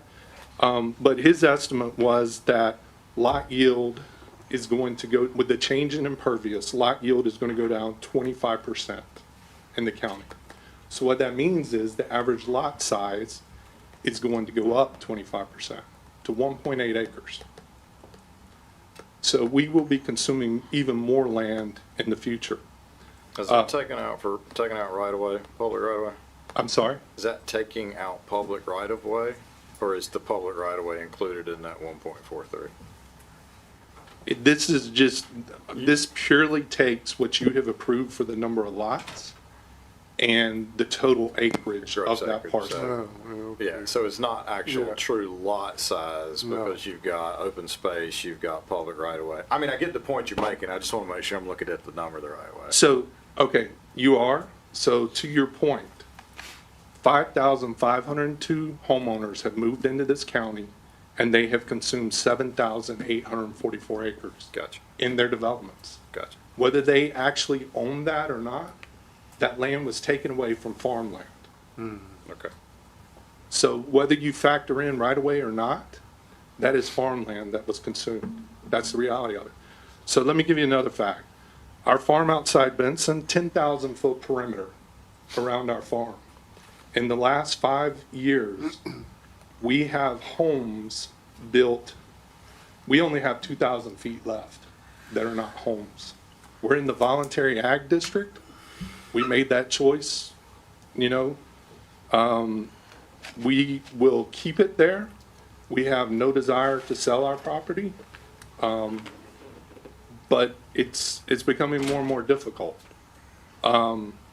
as we see the homes built right beside us. I mean, 10,000 feet we had that was wide open around us, and now we're down to probably 1,500 feet. So the average density at the bottom of this, 0.7 units per acre. So I would highly encourage you to consider this. 12.26 square miles consumed. To put that in perspective, the town of Clayton is approximately 15 square miles. That amount of land has been consumed in the last 5 years for rooftops. So we have to accept the fact that people are coming. That's not going to change. They are coming, but we have to start having some serious conversations about what can we do to reduce the amount of land that's being consumed. That's how the conversations need to start. And the UDO needs to reflect that.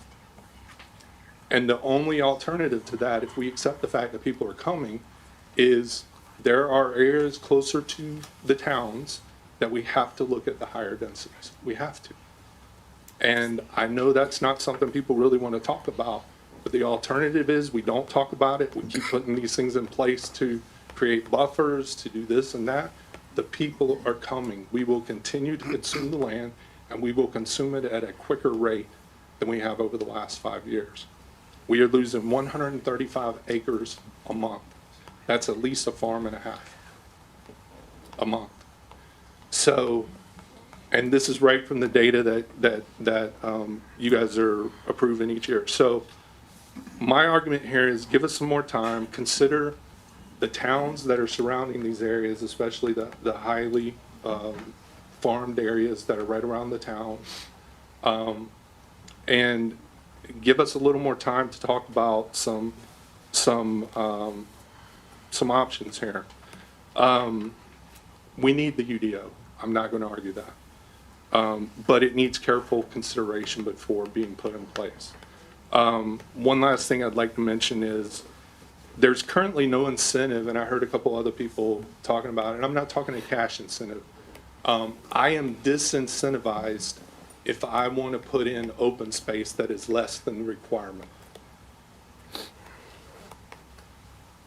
I lose money if I want to put in 5 acres and I'm required to put in 15, and I can't get there. So one of the things I consider for a property I'm developing is a community farm. There's no incentive to do that here. And this is something you're seeing in other parts of the country. There's one in Virginia, a community that has a community farm. The HOA pays for a farm manager. And they take the food from that community project and they use it in the community.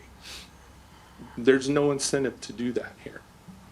The other thing, you know, we really have to think about is, you know, we currently have the 30,000 foot minimum 40,000 in the ESA, environmentally sensitive areas. Again, it's just consuming too much land. So I'm asking you to think about this maybe from a little different perspective. What can we do to slow down the consumption of the land? Again, I know I've said it 3 or 4 times, the people are coming, they're gonna keep coming, and that's not gonna change. And all we're doing is we're increasing the amount of land they're consuming, and we're raising home prices. So, that's all I have. Thanks, sir. Thank you.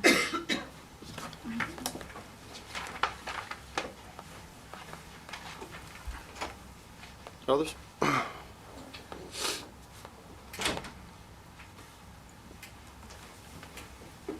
good evening. My name is Bonnie White. I'm Chief Executive Officer for Johnston County Association of Realtors. My address is 28 Laurinburg Drive, 27527. I'm speaking off the cuff here. I just kind of wanted to round out all of the conversations that have happened tonight with a little bit of information as far as housing and the community is involved.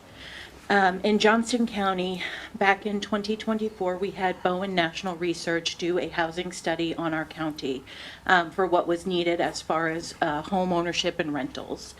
At that time, it was found that Johnston County is in a significant deficit, which they called a crisis of over 10,000 units, meaning that if we do not have 10,000 units built by 2028, the average median home income, which is already currently happening, will not be able to afford a home in Johnston County. What that means is not those that are coming in from out of state. Those who currently live here cannot afford to live here if they choose to purchase a home. Our people, families who are retiring, the ages of the most people moving into Johnston County or looking to purchase a home are 55 plus. Those who have family here, they want to be around their grandchildren. They cannot afford to downsize their home because the home that they have spent their life in is now too expensive for a first-time home buyer to purchase, and they also cannot afford to downsize because what they paid for their current home is less than what they would they would pay if they purchased a home that was, let's say, 1,000 square feet less. This is becoming to the point where it is a crisis. A majority, all but 2 incomes of people who work in Johnston County or even work outside of Johnston County but live here and raise their family here cannot afford to purchase a home. The average new first-time home buyer is 40 years old, which I can guarantee just about everybody who is outside of that range probably purchased their home in their 20s, early 30s. It is unaffordable. Our desire here today is not to go against that we need to have regulated growth. We are asking that not only you as the planning board, but also the commissioners work together with us so we can find a way where there is smart growth that does not impact those who were born and raised here. The passion behind it are families that are here. My son, I hope that we were blessed to be able to move here in Johnston County. I was not born and raised, but we are blessed to live here. I would not change it if ever given an opportunity. I want my son to be able to afford a home. I want those who have children here to be able to afford homes, and currently that is not what is happening. If we do not regulate and allow this housing deficit to be lessened by some means, the only thing that is going to happen are home prices are going to go higher and higher and higher. And it is just going to push those who are born and raised here, it is going to push them out. We cannot stop those who are coming in from California, up north, New Jersey, New York. You're not going to stop them from coming in. It is just not simply possible. But what is going to happen is those who go to NC State and those who go to colleges around here are going to venture out to different places, and we're losing those educated young adults who are impactful to communities. We are going to lose them because they're going to move somewhere else where it can be affordable. Our teachers, first responders, police officers, and those who manage this community, if they do not currently own a home with the median income that they make cannot afford to purchase a home, can barely afford to currently rent in Johnston County. And so I just implore everybody, I would be more than happy, I will share that housing study with you. We did share it with the commissioners. I hope that they took the time to look at it. You will see those incomes versus the cost of a home, and you will see that every income except for, again, 2 are in red because they cannot afford to purchase a home. All of them, except for a small majority, cannot afford to rent a home currently. So I just ask that, kind of bringing what everybody said together, the amazing work done by Donnie and all the time he spent to go through this UDO. I just would really love to see all of us come together. That knowledge, the knowledge of you and the planning board, the knowledge of the realtors who are here passionately allowing people the opportunity to be homeowners. We would just love to see everybody work together to come up with some sort of UDO or some sort of plan that not only supports smart growth and regulation, but also supports those who currently live in the county and the future generations. Thank you. Thank you. Anyone else? All right, going once. Real quick, please. All right, real quick. We gave you your time. So Yes, sir. I'd like to think about the bigger picture of what we're doing here in Johnston County and the blessings that we have been given to be able to live here in this county, and I want to keep it being beautiful. And I go to church every Sunday, and and I'm sure and I've been to a couple of churches, and every church is trying to grow, and they want to get more people in the congregation, more people inside the church and studying and learning and teaching and about the gospel of Jesus Christ. But, that's our ultimate goal, is reaching out to others and telling them the great gift that was given by the Lord, that He sent down His only begotten Son, so that anyone that believe in Him shall have everlasting life.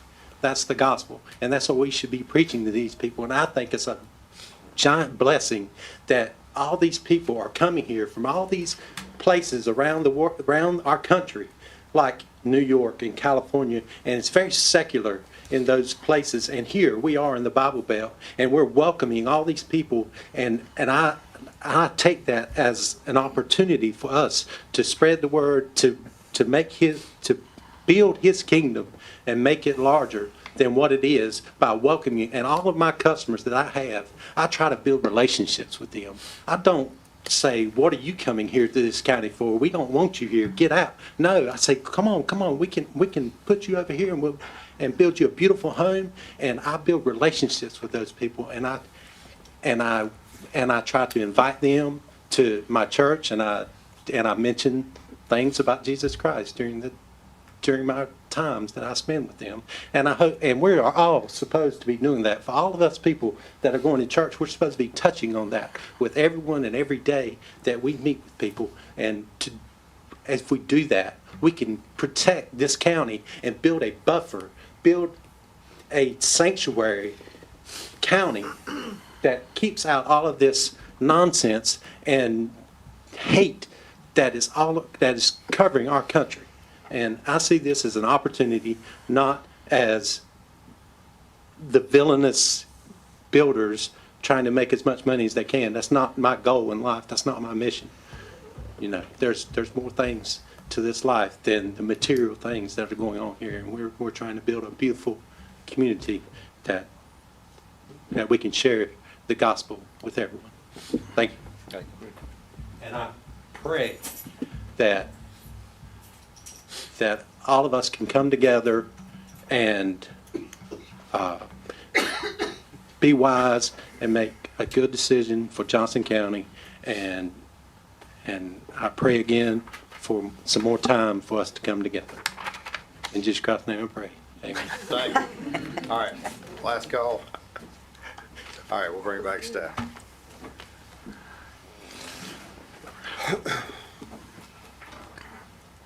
Yes, sir. So we need to officially close public hearing if this is the at this point. Yeah, we'll do that. Officially closed. You need to vote on that or just me saying it's closed? All Just need right. to make sure it's closed. Just procedural fact. Okay. So now, with the public hearing complete, the ball is in your court. You have, your options are to, acting as an advisory body, is to recommend approval, denial, approval with changes, modifications, considerations, whatever that may look like, or, but it's purview of the board. You have the ability to take no action if you choose to do so. This is the purview of the board. Now, with that being said, in accordance with county ordinance, current county ordinance, it is acting in an advisory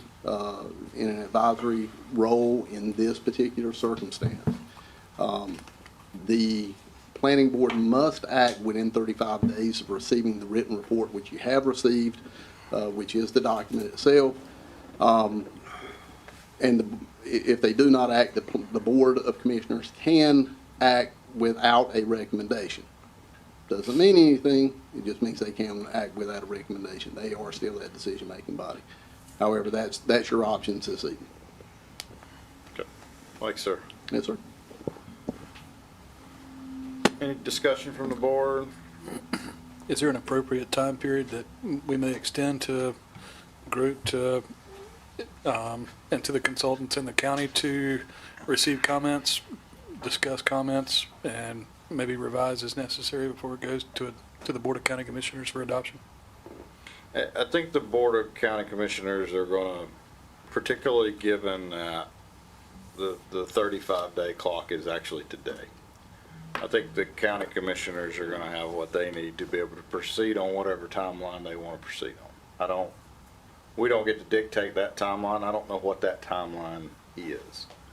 I do believe it is important for this board, as it relates to the UDO, to make a recommendation to, I think we owe it to the process. I think we owe it to the county to put a stake in the ground and say, this is what we recommend.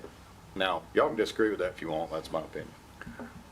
In terms of recommendation, approval or not, Or or denial, or, approval with considerations with, there's not really approval with conditions, but approval with considerations. I think we need to do that just for the validity of the UDO, to be perfectly honest with you. And then the commissioners can do with that as they please. Now, if you feel like you need more time as a board to consider it, to receive additional feedback, additional comments, to make that, by all means, you can make a motion to have us vote on this at a later date. We do have our next planning board meeting at on the 27th. It's been moved from the 20th to the 27th. So we do have another opportunity to have a vote then, if you so desire. but that's outside the 35-day. Yeah, again, the 35 days, the commissioners will be able to proceed on whatever timeline they want to proceed on. But that's in February, correct? Their February meeting. February 2nd, I believe, is that right? February 2nd. They're Right, holding, so they're holding they're a having a public, public meeting on The January 20th. the 20th. We meet Yeah, on the let me- 27th, and they're having their meeting when, if they decide, they could make a decision on the 2nd of February, correct? Currently, the adopted schedule, the Board of Commissioners' adopted schedule, has been to have the public hearing in January 20th. There's a tentative January 2nd to take it under consideration. February 2nd. February 2nd, I'm sorry. For February 2nd, that's tentative date, that it's not fixed in stone. Right. But right now, as it stands, it has been advertised for a January 20th public hearing, yes. February 2nd, sign off, final signature on the draft. Or adopted. Potentially, yes. Okay. To adopt, yes, Yeah. potentially. That date, that has not officially been, once the public hearing is done, there's not another, if you want to say, an actual public, a mandated public advertisement that has to be done once the public hearing is Right. complete. They can delay action at any time, that's at their purview. I'll give my opinion for whatever it's worth. Y'all can take it for what it's worth. Staff has done a tremendous job County's consultant has done a tremendous I job. agree. I cannot begin to fathom the difficulty in developing a set of standards that for a county that's the 10th largest county in a state by land area. It's a tremendously large amount of very diverse area to try to develop standards for. Like, they work hard, and they're to be commended for it. However, I also understand that while there's been a draft out for review for a little while now, the numbers aren't real until they're written down. I put, as I mentioned to Donnie, I put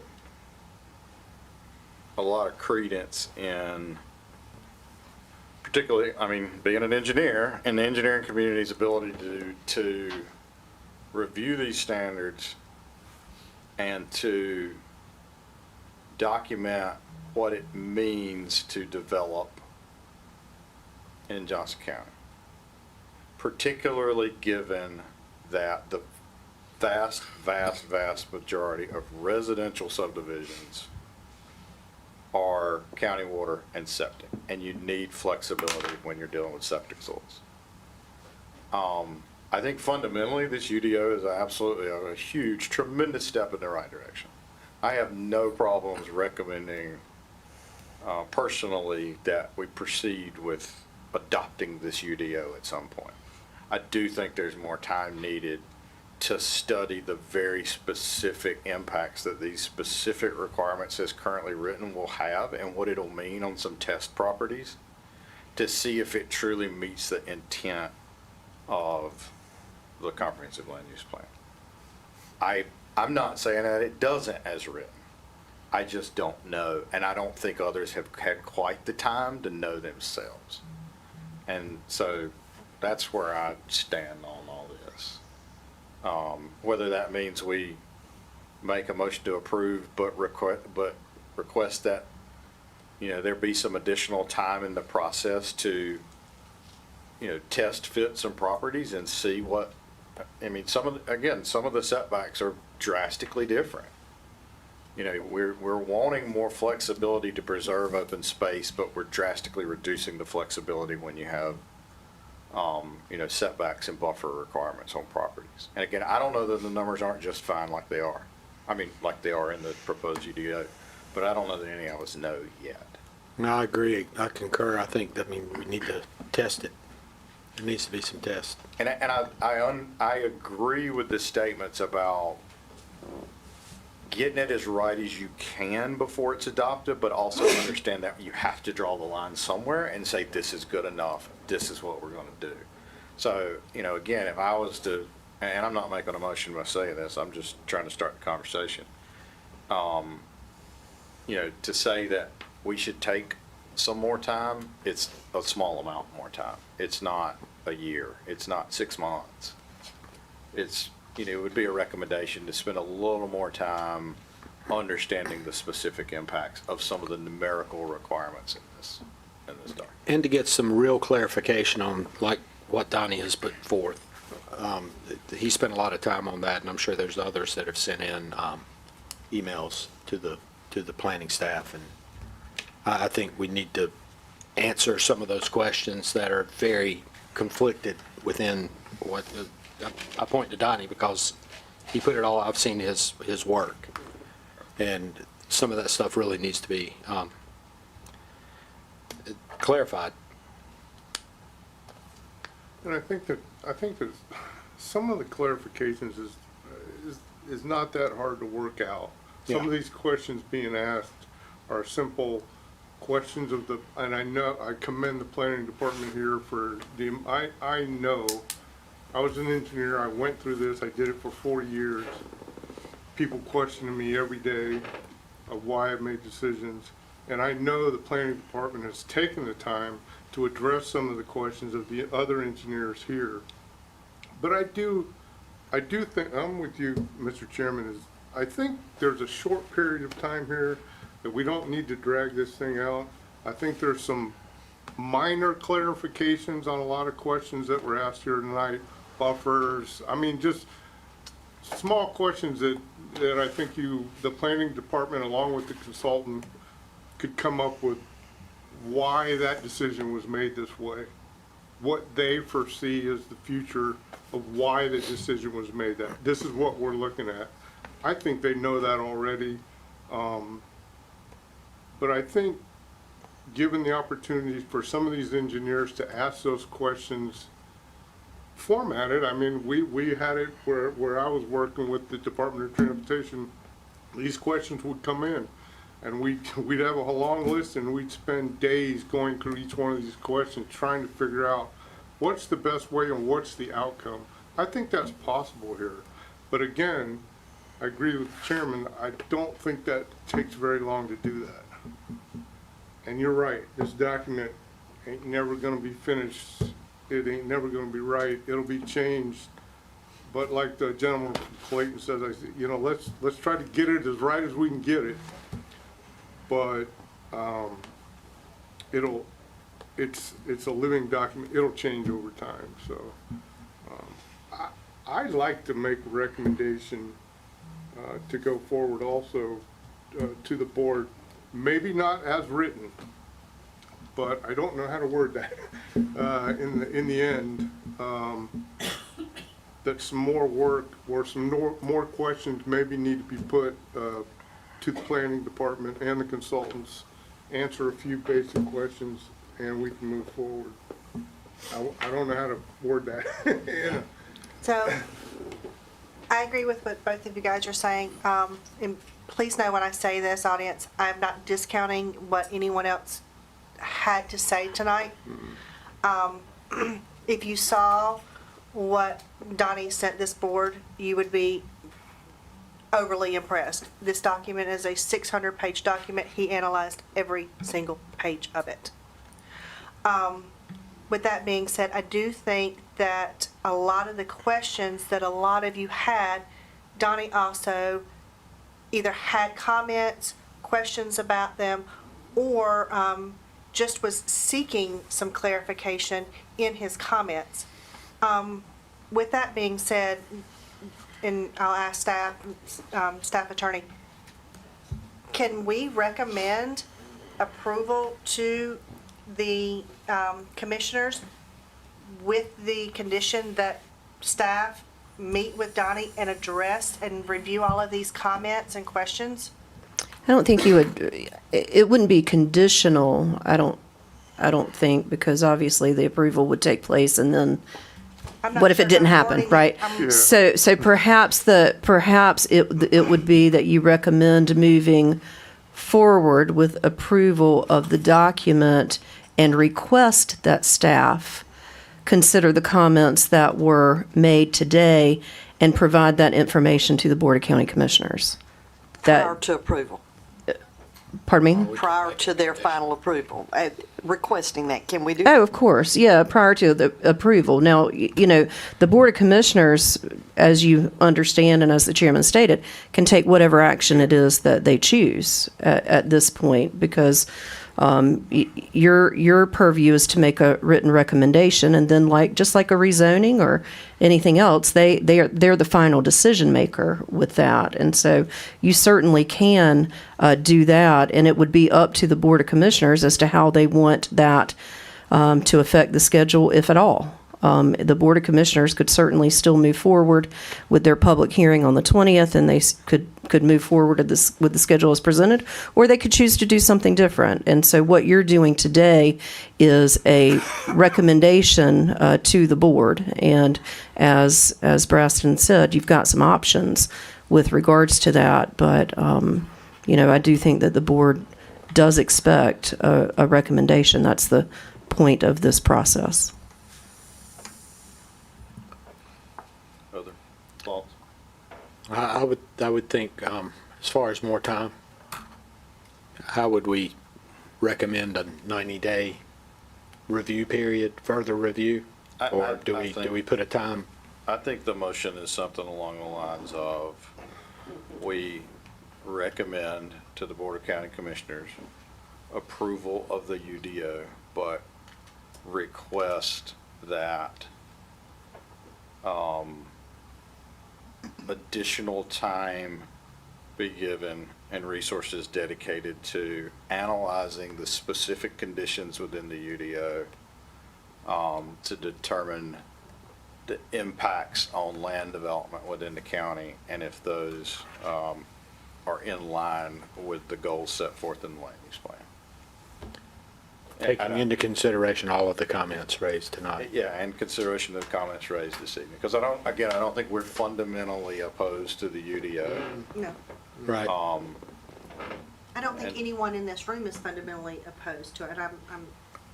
Please, no, I'm not trying to speak for everybody, but I don't think Except anyone. Neil. And yeah. And I think that's the intent of what we're saying. Right. is there's I some- believe that. So, I mean, I think it's something along those lines. I don't think we need, I think it sounds like we are, as a board, we do not need additional time to consider this. We don't necessarily need additional feedback. We've gotten a lot of feedback in email already. Obviously, we've been here for 2 hours now getting feedback. I feel again, not speak for everybody, but I do feel like we are at the point we are ready to make a recommendation. If you asked us to call it up or down as it's written right now, it would be one thing, but I think we've got the leeway to say to the commissioners, here's what we heard, here's what we think, you can go do with it what you want. But I have trust and faith in the commissioners as well. You want me to make a motion? What you just said as a motion. All right, I'll make a motion that we recommend approval of the UDO to the Board of County Commissioners, but request that additional time be given to analyze the specific criteria included in that UDO on land development within the county and how that is in keeping with the goals set forth in the land use plan, Based on the comments received And- up to this date. based on the comments received up to this date. Yes. I second that. All right, all in favor say aye. Aye. Opposed? All right, that'll go forward as a recommendation to the Board of County Commissioners. Thank you, everyone, for being here. We appreciate your time, your energy, your thoughts. Thank you to everyone who emailed us online. Thank you for being part of this process, regardless of when you began participating in the process. You know, this is a document for all of us. It's something that's going to be with the county for a long time. It's something that, you know, we as a board deal with on a month-to-month basis. Many of you deal with it on a month-to-month basis. It's important, and it's made better by your participation. Thank you to our consultant. Y'all did a phenomenal job. You led us through a wonderful process that was very inclusive and engaging, and I understand how hard that is.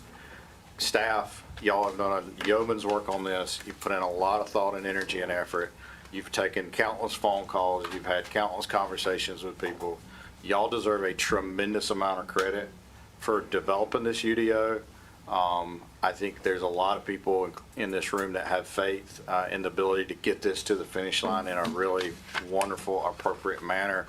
Y'all, I mean, hopefully, you know, this is sort of a watershed moment in everybody's careers that are involved in developing this, because it's going to guide the county for a long time.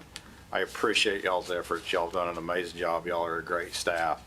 And the hard work is noticed. I hope this thing wins lots of awards, because it ultimately will deserve it.